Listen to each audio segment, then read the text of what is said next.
Old School Bodybuilding Clothing Company. If you're the hardest training person at your gym, you are old school. If you hate math but you can count by 45s, you are old school. OSBBC.com for the hardest training athletes. I'm Dave Palumbo, founder of Species Nutrition. From my earliest bodybuilding days, I believed in only putting the best in my body.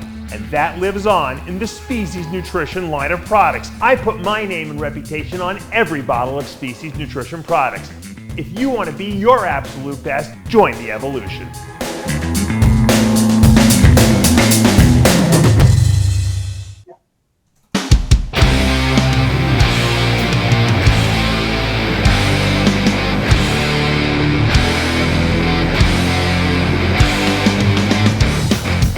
Welcome back to Live With, brought to you by Species Nutrition. I'm Dave Palumbo, and today's guest is not only an IFBB Pro Women's Bodybuilder, she's probably one of the strongest women I've ever seen with a 705 squat.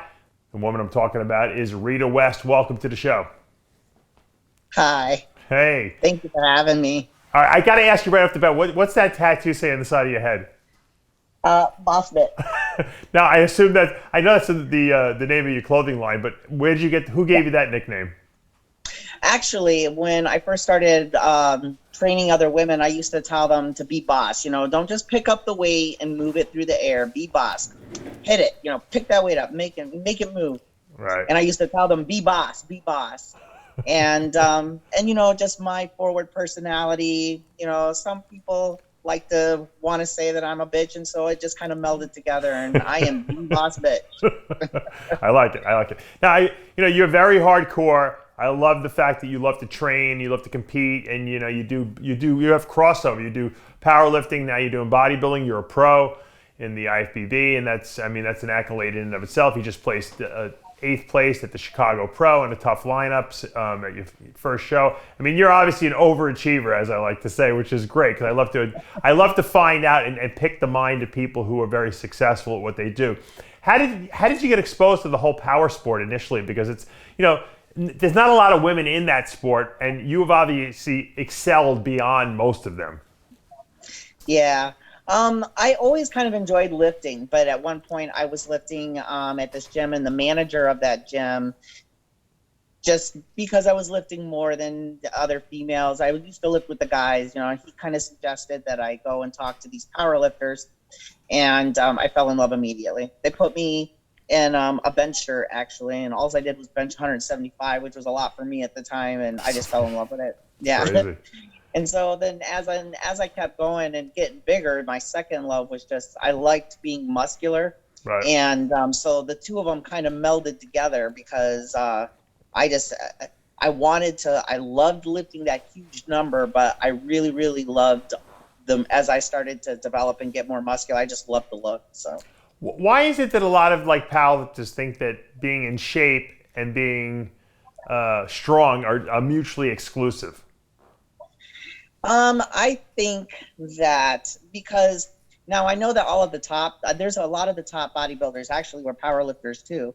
But I think that most of the bodybuilders you're exposed to don't mix. The two of them don't mix. And just being the higher rep range thing that's supposed to be able to make you look more muscular doesn't necessarily make you stronger. Right. I'm thinking the other direction. Why do a lot of powerlifters think they can't be ripped and still be strong?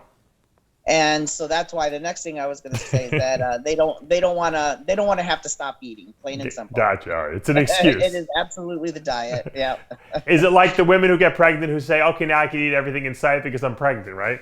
Even though that's not really the case. Exactly. Yeah. All right. So you start lifting and powerlifting. Obviously, you have a predisposition for strength. You're obviously stronger than everyone else. When do you first decide, hey, I'm going to test myself out and do a meet?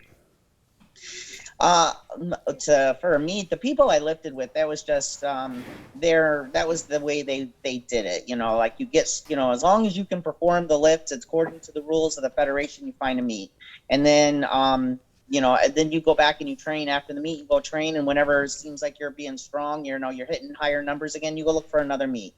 So I used to do like 5 or 6 meets a year. Now you had mentioned in some of the pre-show notes we talked about that you had children very young. So did you start the powerlifting after you had your kids? Yes, I did. Yep. Wow. Yeah. How old were you when you had your 2 kids? I was 18 when I had my first one, and I Wow. was 23 when I had the second. Wow. That. Now, were your kids in school while you started doing your whole powerlifting thing? Yes, they were. Yeah. They were in school, and it's funny because they were embarrassed of it. I was going to ask you that. I was totally going to ask you that. Yeah. They brag about me now, but back then it was like, I was like this unspoken thing. And I was never allowed to come pick them up at school ever. Oh, really? Oh, that's funny. So they wouldn't brag to their friends about how strong their mom was? No, not back then, no. But I've always been a little different, I either had tattoos or I had piercings, or there was always something that embarrassed them. So. Right. Now, where does this need to come from to be like extreme and to be like different and stick out like that? Because I have my own issues about myself. But what makes you want to like be noticed by people so much? And it's funny because it's not even the fact that I want to be noticed. And I think about that because I don't really care for the attention. But then I tell myself, well, Rheta, you're doing these things to yourself. So what do you expect them to do? So I'm not really sure if it's just something I'll see and I'll be like, oh, I like that. I want to do that. And that's just it. It's not necessarily out of attention. I actually have a very hard time forcing myself to do things for attention. Really? Yeah, but I mean, you have a tattoo on the side of your head. I mean, that's like Lee Priest extreme, kind of thing. I know. Well, what happened was at the Chicago Pro, and I came home and I was just like the picture of. I tell people every 10 years or so, you kind of like go through this. Everything changes. Yeah. And I don't know if I'm hitting that or what because I came home from that Chicago Pro and I'm sitting here and I'm picturing what I could look like. The picture I had in my head of myself was not what was in the mirror anymore. And I said, what would look cool on stage? I'm going to do this. And I just went. I went that day and did it. Did you really? People were thinking, people thought I had the tattoo all along and just never shaved my head. And I'm like, no, I just did it. That's funny. Because I mean, and I'm going to just give you some of my own personal experience. I had that like the, what is it called? Microdermal pigmentation done where they kind of like, it's like they tattoo your head where they put like fill in little areas where you're missing hair and stuff like that. It's like, they do it at the hair club. It's like a real fancy procedure that they charge $1 million for, Luckily my sister had worked there at the time. I didn't pay anything, but I'll tell you, when they were doing the side of my head right in that area where you had that tattoo, I thought I was going to die. That's how painful it was. I can't even imagine them doing that whole area there. How long did that take? And was that brutally painful? No, it was about an hour maybe. And I thought it was going to be painful. I have seen very large men sitting in the chair sweating their head off. And I'm like, all right, let's just do this. I got it. And it did not hurt any worse than the rest of my That's tattoos, because you had 2 kids already. So compared to that, nothing hurts. Yeah, that's the problem. All right, so when do you start breaking world records? How many years into powerlifting are you starting to really excel at this point? I broke my first all-time historical record 5 years in. Wow.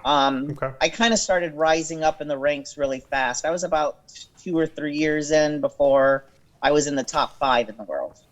So I kind of got up there fast, and then, but it took 5 years to actually break that top. I got to be honest with you. I'm really impressed with the 535 raw squat. I think that for your weight, what do you weigh, like 145? At the time I did, yeah. I mean, for that weight, I mean, for I mean, that's incredible. I mean, the fact that the weight didn't crush you, that's like almost 4 times your body weight. It's nuts. Yeah, it was, I wish I'd had more attempts too, because I could have gone higher. That is amazing. I think about, when I see guys squatting, and I know when I squatted, and I was over 300 pounds, I was happy. I did 700, and I was like, whoa, this is cool. Wow. You did that at a body weight of what? That was at 165, but still, yeah. That's insane. That's insane. Yeah. That's and it was funny because their monolift was too tall for me. Yeah. So I literally had to like shrug on the bar. Oh. And then they helped pick it up they helped pick it up so that they could move the hooks. Yeah. And then set it on my shoulders. The monolift, for those who don't understand what it is, it's actually a machine that actually will so you don't have to walk out with the weight. It kind of just puts it on your shoulders, and then it moves itself out of the way, and then you do your set, and then you rehook it on there. But what you're saying is you were too short for the monolift, so you actually had to like lift your body up in the air to catch the weight. Yeah. That's insane. Yep. and when that weight came down on you, it didn't feel like it was like a truck sitting on your shoulders? Nah, the tighter you are, the lighter it feels. I'm pretty good. I was pretty good at staying tight by then. Yeah, I mean, it for people who have never tried, it's first of all, learning to lift with the monolift is not, you have to practice with that because it's a little different feel. Because when you take the bar off yourself, you kind of ease into the weight. When that thing lets the weight on you, it's a little different feel to it. When you broke that record, were you amazed? I mean, because I always ask these powerlifters that like Scott Mendelson and stuff like that. I'm like, do you pray before you like get under a weight like that? Yeah. And he says, no. "Oh, you're damn right you do." But I'm just saying, you have to say to yourself, "This is a lot of weight I'm getting under. I can hurt myself here, right?"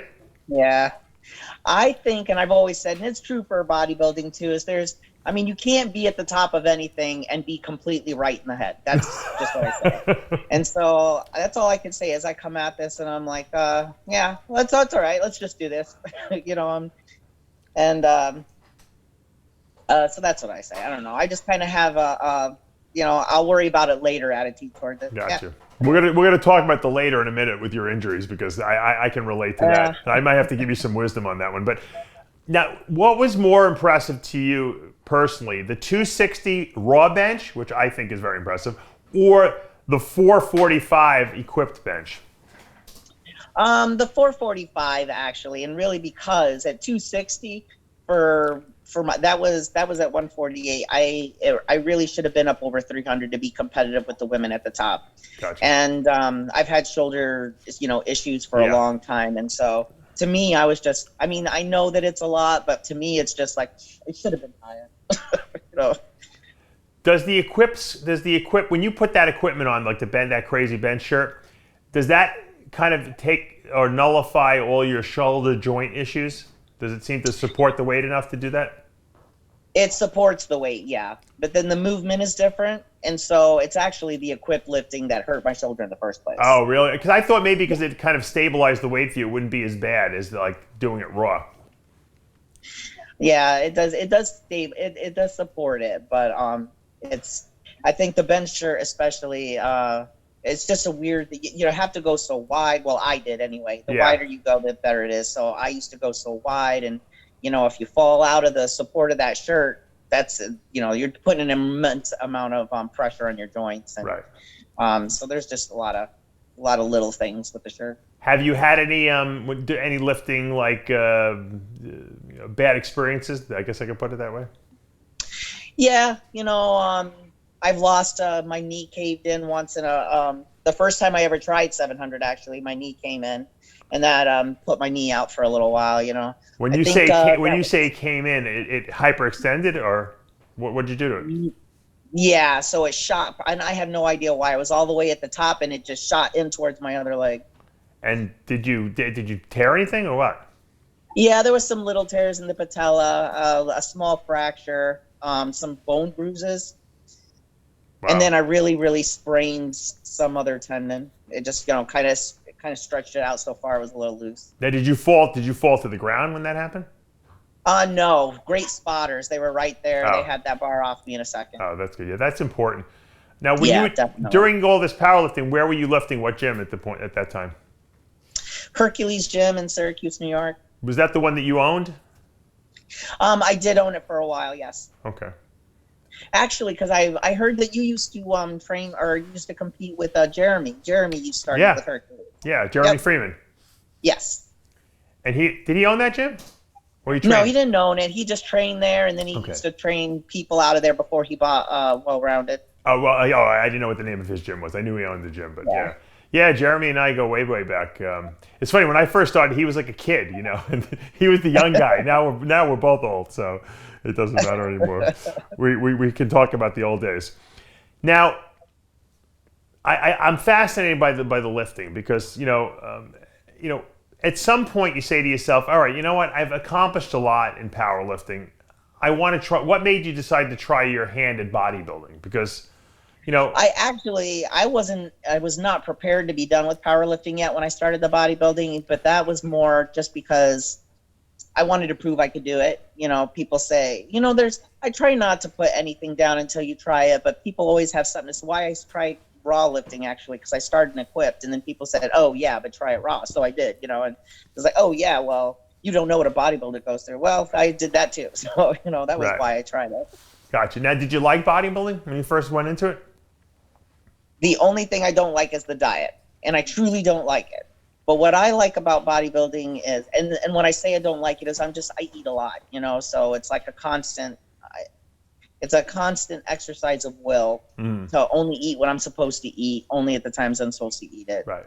But that's part of what attracts me to bodybuilding is the struggle, because that's what I'm really good at. I'm really good at like suffering through and coming out on top, and that's what I'm doing. Yeah. Well, a lot of us like a challenge, and bodybuilding is a challenge in a different direction.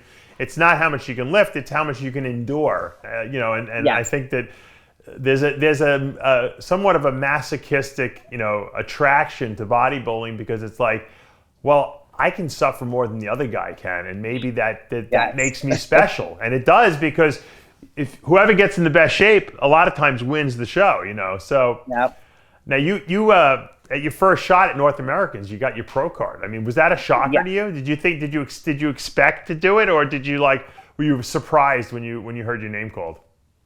Well, I was up until the point so by the time that I was on stage, I wasn't as surprised, but getting to that point I was, because I saw the other females around me and I'm like, oh, she's so much bigger than I am, or oh, she's so much, I just didn't realize, I don't know. I mean, I guess maybe we all see a little more, strict on ourselves or whatever, but I just didn't believe that I looked as good as everyone else thought. Now, once you got the validation, you got the pro card, did that give you a little more confidence? It was interesting. So it made me sit down and look at everything and be like, okay, so compare myself to this person, and I thought, or I thought this person was big and looked good. And so like compare myself to that person, so it made me sit down and analyze it more so that I could better understand what I needed to do. But no, I have an absolute hard time seeing myself as being like the top, so that's why I rely on my coach for that, because I can't trust myself. Now, speaking of coaches, Mike Francois coaches you, who's a good friend of mine, and obviously a lot of people know him as a top level bodybuilder back in the day. And Mike is probably one of the most intense trainers in the gym, that you'll ever find. So that's definitely a good match for you. How did you meet Mike? Blair Moan. Do you know that name? Yep, yes. Sure. Very Blair also used to be at Hercules, and so when I was thinking about getting into bodybuilding, it was like, why start with one of these local guys, local people that are building their career at coaching now? Let's just go right to the top, top coach. Gotcha. Well, Mike's a great guy. Have you ever gone out and trained with him? Huh? Have you ever gone out and trained with him? Yes, absolutely. Okay. I think it's important so that he can see what I look like, so that he could see how I train too, because I think that that's important. I wanted to show him how intense I was so that he knew I was taking care of what I had to do, No, Mike was probably blown away. Now, Mike had a big powerlifting background too, coming from where he did. Yeah. And so did he modify some of your training and say, hey, look, you got to stop some of this crazy powerlifting stuff and maybe incorporate more bodybuilding type movements? Absolutely. But he also did the flip side too. So like box squats, he put those in for me. Because he used to train at Westside.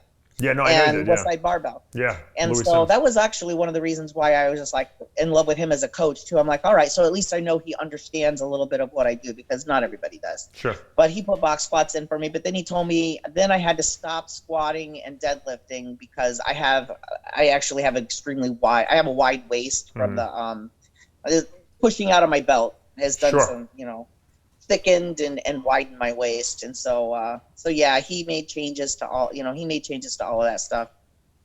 And you have a very big back, which gives you that good V taper. But you have a lot of tattoos. I mean, we've talked about the extreme, aspect of what you do, and you like, to do, things on the whim. Were you worried that maybe all the tattoos might kind of work against you in some capacity?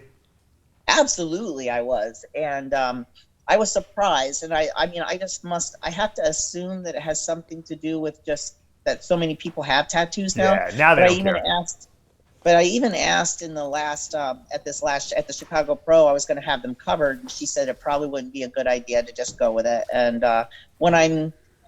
you can see them, but I don't think any of them interrupt the definition of my muscle. Yeah. So I think a big mistake. That's why I wasn't a big concern. Yeah, sorry about that. I think a big mistake people make too is that they try to cover the tattoos with that makeup-y stuff, and it looks terrible when you have a lot of them because you just have this like blotchy. And the makeup completely obscures definition, I think. So I say if you have them, show them. That's all there is to it. Everyone has tattoos nowadays. No one cares anymore.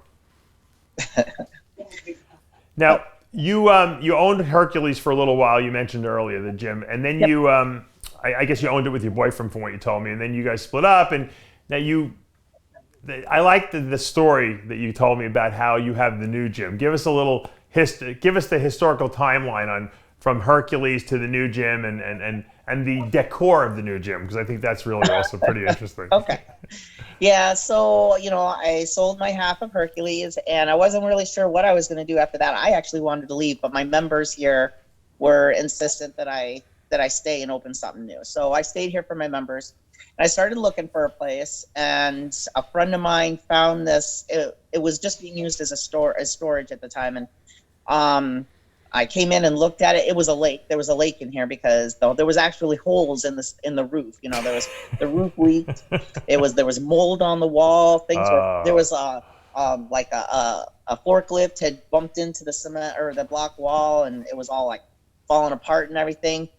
But it's almost like I didn't see any of that. I was just like seeing, oh, I could do this here. Oh, I could do that there. Right. And I mean, I was excited, and I did negotiate a couple things getting cleaned up. They had to put a new roof on for me, a whole roof. And I leased it probably a month after I got it. Right. And and so then I started filling it up, and I literally, I put everything I had into it. I emptied out my 401k. Oh, wow. And just everything I had went into this place. And I bought all the West Side equipment, and then I just started buying pieces. Everyone would let me know when stuff was going on sale. I started filling it up. But I filled it up with things that suited my environment. We didn't need a lot of the shiny. I didn't want anything shiny. So basically the only way for me to be competitive with any of the other gyms here was to be as different from them as I could possibly be. Just smart. So I I wanted old school. I told people, I said, when this gym opens, the day it opens, I want it to look like I've been here 35 years. And that's what it looks like. Really? And I got all the equipment up. I painted the walls. My one room's called the Red Room, which I thought of because every time I was painting it this like dark red color, and it kept making me think of Shining, Red Room. I'd call it Red Room, and it made me think of The Shining. And so I just went with it. So it says Red Room right above the entrance to the room, but it's spelled REDRUM. That's great. And that's awesome. And then some friend of mine sent me this Jack Nicholson thing. So The Shining, he's like looking through, Oh, that's great. I love that. By the way, that movie was the most terrifying movie that I ever saw when I was a kid. Matter of fact, when it first debuted, they would have commercials like on TV advertising the movie, and I was having nightmares from the commercials. Oh, and wow. I was a pet, and it was too young to go see it in the movie theater because it was like, I think, R-rated at the time. And when it finally came to like HBO or whatever, when I could see it, I was so scared to watch it. And I sat with my parents and I watched the movie, and they went to sleep afterwards, and I couldn't sleep. I was having nightmares, and my dad. The only way I actually got over it was my dad came up and explained to me that Jack Nicholson was to him it was like a joke, because Jack Nicholson was like this really like he was just overacting, and he had to, like, in my mind, like, completely take away from that. But that was a terrifying movie. A lot of people told me the same thing, that they had nightmares from that movie. So you create nightmares for people in the gym. It was badass. Yeah, you have nightmares for people who work out in there from that. That's good. Yeah. It's a very good metaphor you have set up over there. Yeah. It was important to me, too, to incorporate a lot of my members into this. This is why I stayed here. So I have like a whole wall I painted black, and I just have everybody sign it. You know, when you come to visit, I have you sign it. So cool. It's but then the rest of the place, it says bitches and bastards above the bathroom doors instead of men's and women's. There's something in the background, you know, so like when you're squatting, there's no mirrors. Well, there's mirrors over in front of the dumbbells, and that's it. Right. If someone keeps moving one of my mirrors around so they can watch themselves squat, and I moved it out of the room. I took it out of there. And because you don't see yourself squat in competition, that right? No. Yeah. And you don't want your eye. No, and I don't know what that is, but that's the environment I have here too, and I'm very nurturing of that. Very old school setting. You know, you're in here to train. You're not in here to see what you look like from the side when you're squatting wrong. And you know, we're not. I mean, of course, people take pictures here. Of course they do. You know, I do, of course. But it is definitely a different environment here. That's awesome. You know what? You established your own brand for yourself. I mean, you even have the clothing line Boss Bitch now. I mean, and that's great. I think that more people should be creative enough and unique enough to create a brand that they are, whether it be extreme or not extreme or mainstream or whatever whatever your desire is. I mean, you found a niche for yourself and you exploited it. And you know what? Now you've placed top 10 at your first pro show in bodybuilding. I know you have every intention to compete again next year. What are you looking at? Which, I mean, who knows what the schedule is going to be next year with this whole COVID thing, but where would you like to compete next year? I want to do something early spring first. I want to get right off early spring. Yeah. I know Chicago Pro is usually in July, and if it is, that's actually one I would be looking at. Right. I want to apply for an invite to the Rising Phoenix, and but that one would be towards the end of the year. But that's like because they kind of carried women's bodybuilding all that time when everyone else turned their back on it. I really feel strongly. I want to be a part of that. Yeah. So and then as far as the other shows, I'm not sure. I guess, you know, of course, a lot of it's just going to depend on traveling now with the whole COVID stuff, I guess. Right. But I would like to travel too, because I kind of like that as well. I don't want to sit home in my own backyard to do this. I want the experience of having to go out, and I want to conquer. You know what I mean? That's kind of what it's like. I want to go out, and I want, you know, to be in an unknown area and still do everything the way I'm supposed to and come out just fine. Yeah, and I think you will. Now, you have some shoulder issues that seem very reminiscent of my shoulder issues early in my career.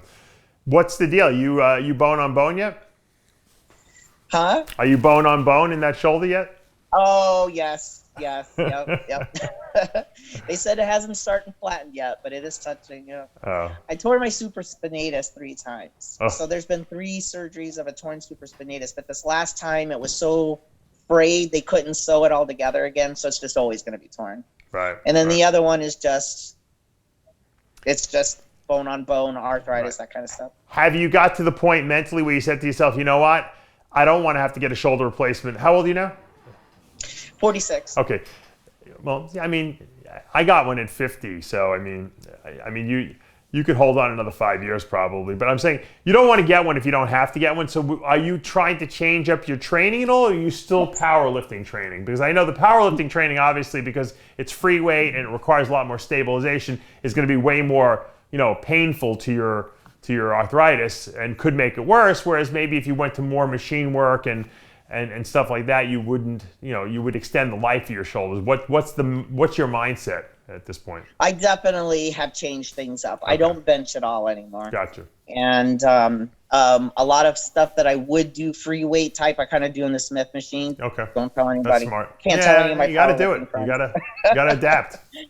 But yeah, I do a lot of machine stuff, and I just kind of like played around with certain things and say, oh, if I do it this way or I turn my hand that way, I see the muscle working, but it doesn't hurt so much. So, you know, gotcha. Every once in a while I squat because I can, like, my knees will go, but like once a month I can have a good day in squat, and so I'll go squat with everybody. Right. And that's probably all you really need at this stage. Probably one workout a month on squatting is probably going to keep all your leg mass and maybe build mass on you, because your body is so you know, accustomed to doing that type of work, you know, already. I honestly have found that, yeah. I found that I actually put on size when I changed up my training, because of my shoulders. Like I went to a lot more isolation type stuff. I was still doing heavy, but I was doing like a lot of one arm. If you get on that side lateral machine, that where the pad kind of sits on your elbow and you just kind of put a lot of weight on there and push to the side, you'll find that you'll get really good shoulder development because you can go really heavy and you can't really cheat. Right. And I found that machine stabilized the weight enough so that I didn't have shoulder pain. So for years I trained only on that, probably for the last, 4 or 5 years of my bodybuilding career, I did that. And I think I actually got better shoulders from doing that, believe it or not. So it wasn't nice. I'll have to keep that in. Try that. I'm telling you, you'll see that that definitely helps out. Well, I want to just say thank you for coming on the show and sharing your story with us because it is an extreme story. Now, if people want to get any of your Boss Bitch clothing line or get in touch with you, what's the best way? bloodironbarbell.com, and then you just click on the stores and there's a Boss Bitch link right there. Right. Then Blood Iron Gear is the Instagram. So. And then for myself personally, because they can always get power_lady_74 on Instagram, and I can help anybody out with anything they need, whether it be training or the clothing line or whatever. And I'm waiting for your Red Room supplements to come out so we can get some of those really. That's awesome. Yeah, I should do that. There's a good idea. I just chucked you for free.